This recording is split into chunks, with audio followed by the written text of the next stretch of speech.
G'day and welcome to the show. AI, hype or help? Today we're talking to Dr. Unnatti Jain.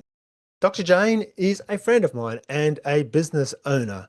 She consults to companies about how to work with different generations. Her PhD is in behavioral science and she's an expert in the field. Let's get into it. So, welcome, Manati. Welcome to our show. We're talking about AI, and is AI helpful, or is it harming us, or is it just hype? Anati, thanks for joining us. You have a great background dealing with Gen Zs, and we'd like to know more about that, in particular, how AI is influencing your work. So, first question for you is, what drew you to working with the Gen Z generation? Was there some defining moment that you had? Thank you so much, Pete, firstly, for having me. I'm very grateful to be here. And yes, one of my key audiences is Gen Zs, though I'm now graduating to Alphas too, and Millennials, and Gen Xs, and Boomers as I study generational behaviors. But my journey started with understanding Gen Z. Why? When I noticed a widening understanding gap between how fast young people were evolving and how slowly adults were adapting. And that was typically my own story. My son was 7 years old. And as he was growing up and becoming a teenager, I realized that the gap between him and I was broadening. And I wanted to narrow that gap. And that's really why I started studying Gen Zs in particular. And as you know, one thing leads to the other. And from Gen Zs, I started studying other generations, and then my portfolio widened. But he was my starting point, and I really think that sometimes I hear parents saying, "I feel like I'm losing connection with my child," or a teen saying, "My parents think that I live in the online world." So when somebody needs to translate all of this, it gets difficult for anybody to do it. And that's really what pulled me into this work, helping both generations understand each other with empathy and not frustration. Mm. And my tagline is bridging generations. If you didn't know it, and you'll probably see it, if somebody Googles me, they'll see it. And my superpower lies in bringing a parent and a child together because I think that's a strong foundation and that needs to be done. Great. So your son, would you call your son part of the Gen Z? And just for the audience, what is a Gen Z? Gen Zs and different researchers take different years.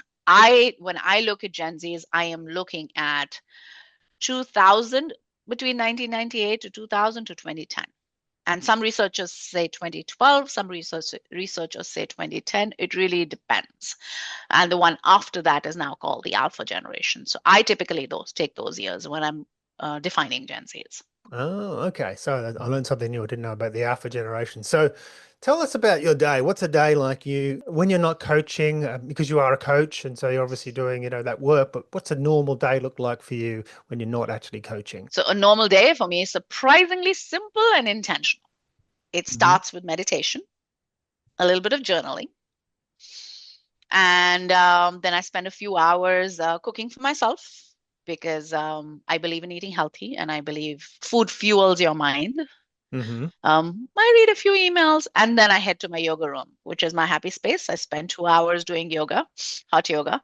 Um, and then I come back to creating content, researching behavior patterns, or designing workshops, or looking through a speaking engagement that I am, working on a speaking engagement that I'm doing. And then, as I like to call myself a serial networker, I create some space for meaningful conversations, doing some networking online or in person, whether that's with a teen, a parent, or a leader. And because um, I love to hear real stories, and that's what keeps me human. So, apart from the research bit, I like to connect to people. And evenings are usually for a good walk with family or on my own, or a good podcast, or a good documentary, or a show. Hmm. And my routine isn't about being busy, it's really about staying curious and grounded. Great. Yeah, well, that's interesting. You talk about being connected and connecting. That's certainly something that I do too, and that's how we actually met. So Yes, I can yes. certainly understand that. So you've spent years studying human behavior. Is there one lesson about people that is transgenerational that doesn't necessarily tie to Gen Z, but something that you think is universal across all generations? Universal across generations. People don't like being vulnerable, and that's every generation. Nobody likes to be vulnerable if they don't feel safe. Mm. So the cross-generational challenges that we're talking about, half of them can be addressed, especially our older generations, um, made the younger generations feel safe, and vice versa. Mm. If Mm. the younger generations made the older generations feel seen, heard, safe, without judgment, both ways. Um, Vulnerability is a big issue with all generations. As I go into schools, colleges, organizations, this is one challenge that I see, whether that's faculty, parents, students, any which way. Mm. Everybody's scared to be vulnerable. And there is a Yeah. lot of judgment. So if you step away from that, we're good. Yeah, yeah, I can certainly relate to that. I think as a different generation to Gen Z, as a male, I feel very exposed when I'm vulnerable, and I suppose the interpretation of that word needs some analysis. So, what does being vulnerable mean to you? I'll give you a small success story. There was a teenager who was called herself an introvert. And I don't Hmm. like this word introvert. And I will talk about that in a different setting. She barely spoke in group sessions, head down, no confidence. After a few weeks of coaching, I encouraged her to share one small thought with the group. She did. And her idea sparked a full discussion. Months later, she sent me a message saying, that day was the first time I felt like my voice mattered. Mm. Um, it reminded me why I do what I do. Hmm. Um, I felt safe enough to speak up because you were in the room. I felt safe enough to speak up um, and share my thoughts. Mm. And sometimes the quietest breakthroughs are the most powerful. So, Yeah. yes, vulnerability is really about feeling seen and heard. Yes. And I suppose the flip side to being vulnerable is feeling safe, isn't it? So, Correct. Correct. overcoming the vulnerability and then getting into a safe spot. Yes. Well, that's great. So, and a success story as well. So, I'd like to switch gears now and talk a little bit about AI, which is the theme for the channel. Is AI hype or help? Now, you've seen the world before AI, as I have, and before AI became mainstream, which is very recent in our history. So, what's the biggest change you've noticed in the way people think and learn thanks to AI? So I have to say there is an overload of information with the internet and AI. Hmm. The overload of information was always there. I think AI has made it more accessible. So to me, the biggest shift is from memorizing information to navigating information because there is so much information. Today, you can go into AI and you can ask anything, literally anything. Mm. So young people today focus less on storing facts and more on knowing how to ask smart questions. Like when I go into speaking engagement, the level of um, um, engagement to asking questions has completely changed. It's almost like people pre-prep the questions before using AI when they come into my speaking engagements. By Interesting. validating sources, they apply knowledge creativity, they ask because they're in a very confined environment. Nobody's watching them. So they can ask all the questions that they want through AI and then tweak those questions, which make them feel knowledgeable. So Mm. AI, according to me, has turned learning into a more interactive inquiry-driven process rather than a memorizing process. Oh, amazing. Yeah. I suppose the information is there. No need to memorize it as long as you Correct. can figure out how to retrieve it. Correct. Yeah. Oh, that's interesting. How do you think AI is influencing the way families and generations communicate? You've touched on it a little bit. Let's dig a little bit more into that. So I think AI is becoming a translator, right? Hmm. Between generations. Just like a young person can access AI, so can old person access AI. So can a middle-aged person can access AI. Everybody Hmm. can access AI. It helps simplify complex topics, personalize communication, and even bridge the language gap or the tech literacy gap that we're facing. Mm. Mm. But on the flip side, it can also highlight the differences when one generation embraces AI and the other resists it. And this happens all the time when I'm with a room full of baby boomers and Gen Zs or millennials or Gen Xs or alphas for that matter. I've named all the five generations. I'm sorry, this is just I name generations because I work with generations. I do so much of generational work that it very naturally comes to me. Yes. So I think one generation embraces AI and another resists it. And the families that use AI collaboratively tend to have more curiosity and empathy in their conversation. But it's Interesting. become Yeah. a translator because when somebody is authentically trying to create connection with the other generation and they don't understand it, Hmm. then I have seen people turn to AI to build that connection. Right. So have you seen people actively go to their phone or their computer and type something in and then Yeah, come back to the absolutely. conversation?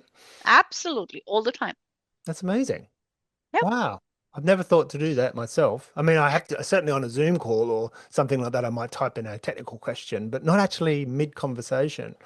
Yeah. It's amazing. They do that. I mean, it necessarily may not be mid conversation, but it definitely happens within the with if you're sitting in a room and you have multiple generations talking and one generation doesn't understand the other one, they go to AI to understand it. So it's happening. It's not that quick. The shift is not that visible, but definitely there is a shift. Amazing, amazing. Yeah.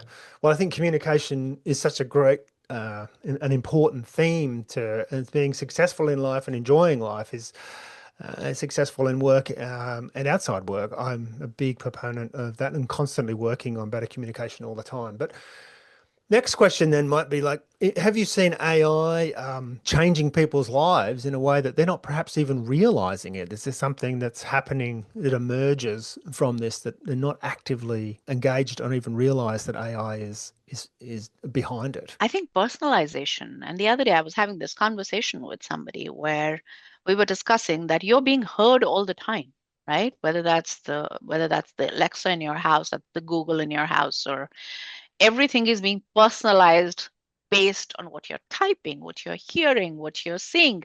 Mm, So personalization, everything from Netflix recommendation to spam filters to maps rerouting based on traffic, everything is AI driven and many people are using AI without even realizing it. mm, mm. Um, because AI, whether you like it or not, it's in the background curating your digital world. Yeah, yeah. When you go on Instagram and you search for something, or when you go on Facebook, or you go on any other platform, it's almost like every platform is talking to each other and your digital world is being curated. Yes, yeah. So we now spend less time searching and more time choosing with what actually matters. Mm, mm, mm.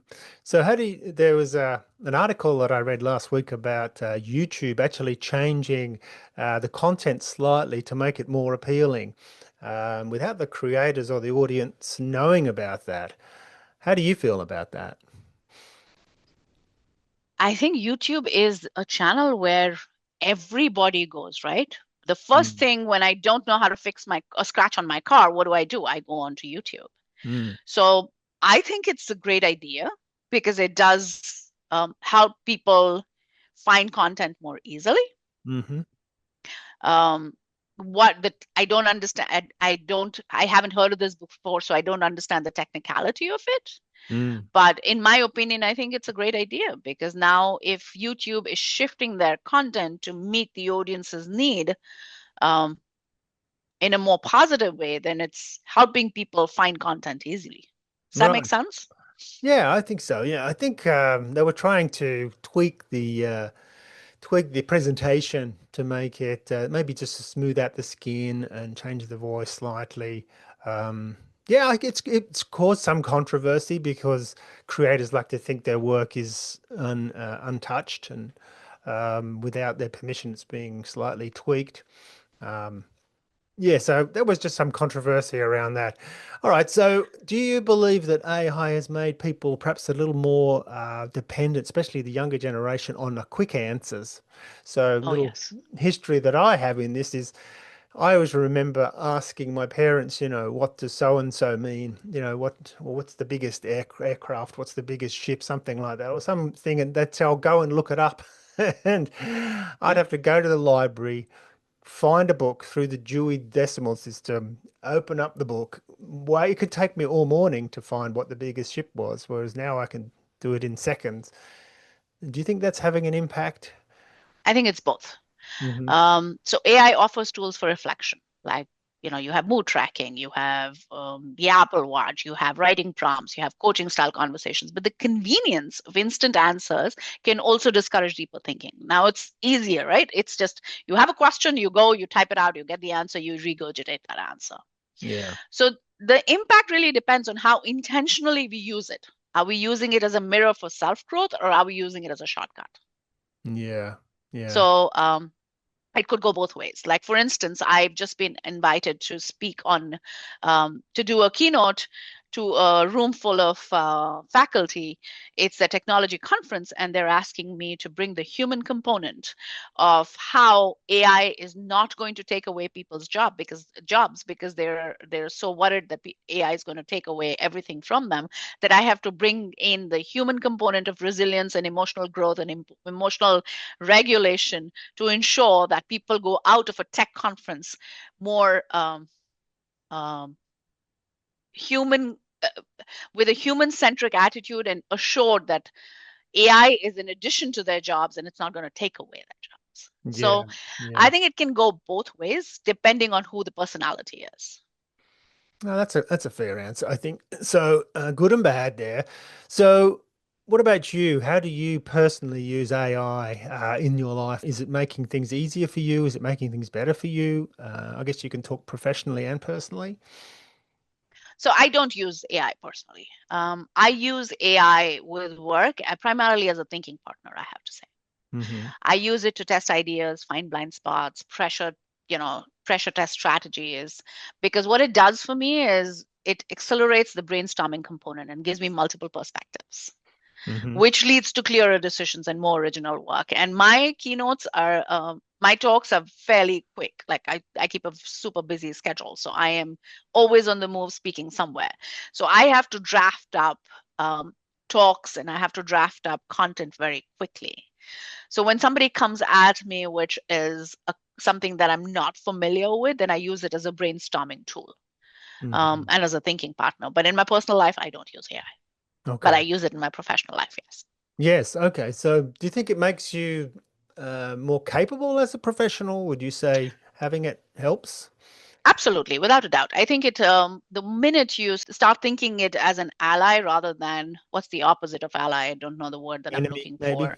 As an enemy, yes. Yes. And you embrace it, you Hmm. use it very differently. Right? It's Yes. almost like you having two competitors go face to face and say, "No, I'm better than you, or you're better than me." It's so it helps me. It definitely helps me because it expands my brain. It gives Mm. me perspectives which I haven't looked at. Right, right, right. So that's why I said it. It helps me. It enables me to be. It's my thinking partner. It's my Oh, brainstorming tool. that's great. Well, I think that leads us into the fact that do you think that there's parents, educators, other people, even HR teams in companies, should they change? Should they shift their approach to using AI? And would that help? And could you give some recommendations for them? I totally think so. I think we need to move from AI replaces ability to AI expands ability. Treat Hmm. AI as a skill amplifier, not learning to use a calculator on the internet. The focus shouldn't be on preventing AI use, but on teaching responsible, thoughtful, and creative use. Because the minute we use AI creatively, it can enhance your knowledge, it can enhance your capacity, it can help you show up differently, more informed. Hmm. So if you use it as a partner, and if you put it out in schools and colleges and educators as an ally, it can completely change the way we use things. And people will no longer be scared of them, but people will be more appreciative of what value add it has to their already existing um, knowledge base. Right. So back to the your focus topic of Gen Z, do you think organizations could use AI to better engage and communicate with Gen Z? Yes. Um, I think it would be easier we could use AI to listen at scale. Let's put it that. Analyze feedback. You could do to get the cultural data, to understand what motivates younger people, what Hmm. motivates Gen Z, and then personalize that to you. Personalize that communication style and those learning modules and career growth tools to match their preference. Um, I think that's how it can be used. It can you can understand the generations better if you Hmm. use it in the right way. So yes, to answer that question, yes, absolutely. Um, Analyze what you're seeing. Use it as an analysis tool. So do you think that someone in HR perhaps or someone in an organization would be typing something into a chat GPT type tool when they've witnessed some behavior? Do you think they would use it that way in the same way that you talked about the families doing it sort of retrospectively to understand something? Yes, provided there is a need or a desire to do it. I don't know if HR has the patience or would have the patience or the desire to do it like that, but yes. I mean, Mm, if you're mm, not ready to pay consultants to come in to study the generational gap, that's another way of doing it.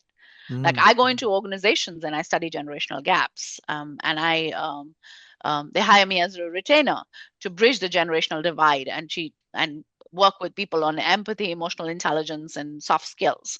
But if some organization doesn't want to do that, yes, that is one way to do it. Right. So this is a good point. So there's a human element to this and an AI element. So if you were going to go into such an organization and help a HR, you would actually see some sort of a hybrid using AI and Yes. Yes. human experts such as yourself. Yes, absolutely. I mean, you could use, HR could use AI to create shared learning spaces. Hmm. They could encourage generational mentorship supported by AI. For instance, I have a five-pillar blueprint which I speak to all of my HR professionals on. But they could use some tools like reverse mentoring, skill swaps, AI assisted coaching. I mean, if they really want to go that route. Yes. So introduce tech not as a replacement for human connection. Let there be a human connection by a consultant coming in to bridge that gap and understand that gap, Mm, but use it as a neutral loop that helps everyone learn from one another more effectively. that's amazing. So is there anything, Anati, that you would like to talk about here, the AI, Gen Z, that I haven't already asked you about? Let's get the fear of AI out Hmm. and let's treat AI as help Hmm. when used intentionally. That's how I started my um, last 30 minutes with you is intentionality is extremely useful when using a tool. I mean, intentionality is needed everywhere. That's how you start your day. That's how you do everything. But when you're using AI, it's extremely important. So start using it to enhance your thinking, not replacing it. Hmm. Because it can also take you in the other direction. When you are using it as a tool, your thought processes can also die down because you're so AI dependent that Mm. it is not enhancing your thinking. So use it intentionally. It'll help you ask better questions to use it. Reflect. You let it use it as a reflection tool, and let it support your growth rather than shortcut your curiosity.